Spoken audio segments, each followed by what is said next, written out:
Hi, എല്ലാവർക്കും സുഖല്ലേ? ഇന്നില്ലേ നമുക്ക് ഒരു നല്ലൊരു ടേസ്റ്റി ആയിട്ടുള്ള ഫിഷ് കറിയാണ് തയ്യാറാക്കുന്നത്. തിരണ്ടീൻ്റെ ഫിഷ് കറിയാണ് തയ്യാറാക്കുന്നത്. അപ്പോൾ ഇതെങ്ങനെയാണ് തയ്യാറാക്കാമെന്ന് നോക്കാം.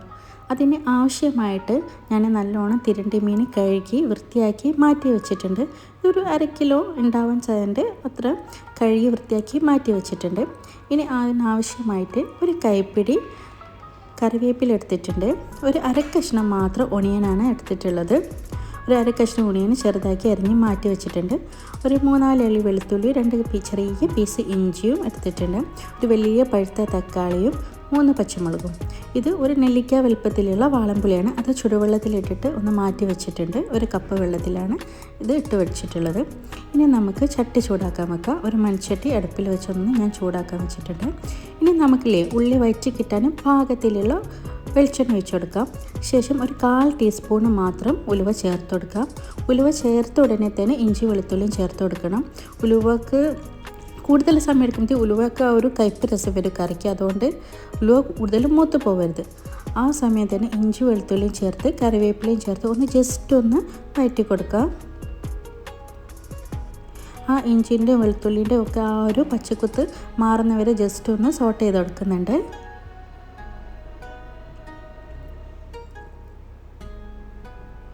ഇനി നമുക്ക് ഇതിലേക്ക് നമ്മൾ അരിഞ്ഞു വെച്ചിരിക്കുന്ന 1/2 കഷ്ണം ഒണിയൻ ഉണ്ടല്ലോ, അതും കൂടി ഒന്ന് ചേർത്ത് നല്ലോണം ഒന്ന് വഴറ്റി കൊടുക്കണം.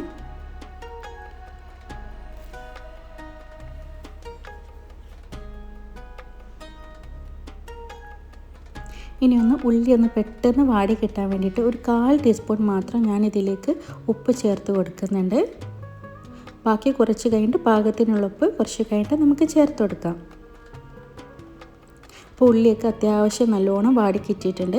ഇനി നമുക്കിതിലേക്ക് ഒരു വലിയ പഴുത്ത തക്കാളിയാണ് ചേർത്ത് കൊടുക്കുന്നത്. അതിനൊപ്പം തന്നെ 3 പച്ചമുളകും കൂടി ചേർത്ത് കൊടുക്കാം. ഇനിയിപ്പോൾ തക്കാളി നല്ലോണം ഒന്ന് ഉടഞ്ഞ് കിട്ടണം. അപ്പം നമുക്ക് എന്ത് ചെയ്യുക, സിമ്മിലിട്ടിട്ട് നല്ലോണം ഒന്ന് ഉടഞ്ഞ് കിട്ടുന്നവരെ ഒന്ന് മൂടി വെച്ചിട്ട് വേവിച്ചെടുക്കാം. ഇപ്പോൾ ഞാൻ തക്കാളി നല്ലോണം ഒന്ന് മിക്സ് ആക്കിയതിന് ശേഷം ഒന്ന് മൂടി വെക്കുന്നുണ്ട്.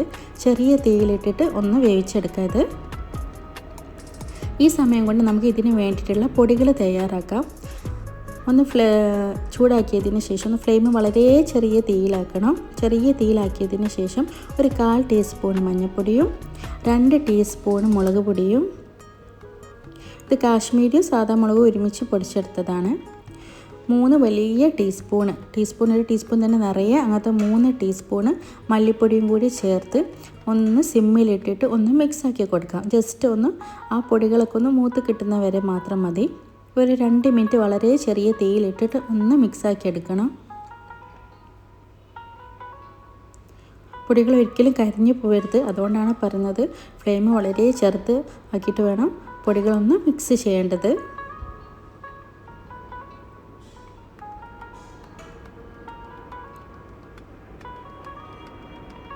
ഇതുപോലെ നല്ലോണം ഒന്ന് മിക്സാക്കി കൊടുക്കാം.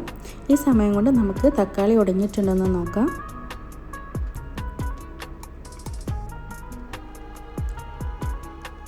തക്കാളിയൊക്കെ മിക്സ് ആക്കിയിട്ടുണ്ട്. അപ്പം ആ തക്കാളിയൊക്കെ അത്യാവശ്യത്തിന് നല്ലോണം ഉടഞ്ഞ് കിട്ടിയിട്ടുണ്ട്, കണ്ടല്ലോ. ഇനിയിപ്പം നമുക്ക് ഇതിലേക്ക് ആ മാറ്റി വെച്ച പൊടികൾ ചേർത്ത് കൊടുക്കാം. പൊടി ചേർത്തിട്ട് നല്ലോണം ഒന്ന് മിക്സാക്കി കൊടുക്കണം.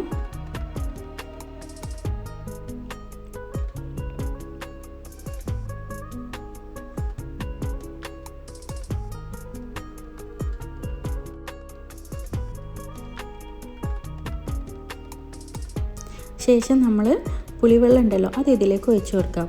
1 കപ്പ് പുളി പിഴിഞ്ഞെടുത്തിട്ടുള്ള ആ വെള്ളം ചേർത്ത് കൊടുക്കുന്നുണ്ട്. കൂടെ 1/2 കപ്പ് വെള്ളം കൂടി, സാധാ 1/2 കപ്പ് വെള്ളം കൂടി ഞാൻ ചേർത്ത് കൊടുക്കുന്നുണ്ട്. ഇതിപ്പം ഞാൻ നല്ല കുറുകിയ ചാറോട് കൂടിയിട്ടുള്ള കറിയാണ് തയ്യാറാക്കുന്നത്. അപ്പോൾ ഒരുപാട് വെള്ളത്തിൻ്റെ ഒന്നും ആവശ്യമില്ല. അപ്പോൾ ഇത്ര വെള്ളം തന്നെയാണ്, കറക്റ്റ് പാകത്തിലുള്ള വെള്ളമാണ് എടുത്തിട്ടുള്ളത്. ഇനി പാകത്തിനുള്ള ഉപ്പും കൂടി ഞാൻ ഇതിലേക്ക് ചേർത്ത് കൊടുക്കുന്നുണ്ട്. കല്ലുപ്പാണ് കേട്ടോ ഞാൻ അതിലേക്ക് ചേർത്ത് കൊടുത്തിട്ടുള്ളത്. ഇനിയിപ്പോൾ ഈ ഗ്രേവി നല്ലോണം ഒന്ന് തിളച്ച് കിട്ടണം. നല്ലോണം തിളച്ച് ഒരു ഏകദേശം ഒന്ന് കുറുകി കിട്ടിയതിന് ശേഷം നമുക്ക് ഇതിലേക്ക് മീൻ ചേർത്ത് കൊടുക്കാം. നല്ലോണം കഴുകി വൃത്തിയാക്കി മാറ്റി വെച്ചിട്ടുള്ള തിരണ്ടി മീനാണ് ഞാനിതിലേക്ക് ചേർത്ത് കൊടുക്കുന്നത്.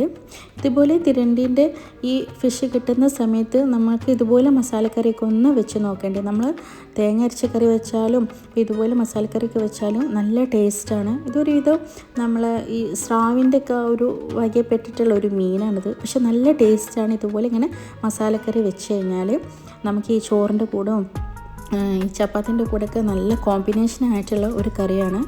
ഇനി നമുക്കിതൊന്ന് മൂടി വെച്ചിട്ട് ഒരു 5 മിനിറ്റ് നല്ലോണം ഒരു ഫുൾ ഫ്ലെയിമിലിട്ടിട്ട് നല്ലോണം തിളപ്പിച്ചെടുക്കണം. ഇത് നല്ലോണം ഒന്ന് കുറുകി കിട്ടണം നമുക്ക്. ഇനി ഞാനിതിന് പാകത്തിനുള്ള കറിവേപ്പിലയും കൂടി ഒന്ന് ചേർത്ത് കൊടുക്കുന്നുണ്ട് കേട്ടോ.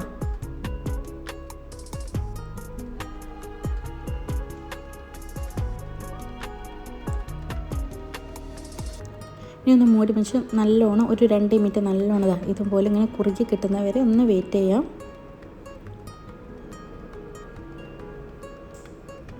അത്യാവശ്യം കറിയൊക്കെ നല്ലോണം ഒന്ന് സെറ്റായി വരുന്നുണ്ട്. നല്ല കുറുകിയ ചാറോട് കൂടിയിട്ടുള്ള ഒരു കറിയാണ്. ഇനി നമുക്ക് എന്ത് ചെയ്യാം, ഗ്യാസ് ഒന്ന് ഓഫ് ചെയ്യണം. ഞാൻ അപ്പോൾ ഗ്യാസ് ഓഫ് ചെയ്തിട്ടുണ്ട്. ഇനി നമുക്ക് കുറച്ചൊരു പച്ചവെളിച്ചെണ്ണ മാത്രം മുകളിലൊന്ന് തൂവി കൊടുത്തിട്ട് മൂടി വെക്കാം. എന്തായാലും ഒന്ന് ട്രൈ ചെയ്ത് നോക്കേണ്ടി. ഇഷ്ടപ്പെട്ടാൽ ലൈക്ക് ചെയ്യണം, സബ്സ്ക്രൈബ് ചെയ്യണം, സപ്പോർട്ട് ചെയ്യണം. ഇൻഷാ അല്ലാഹ് നെക്സ്റ്റ്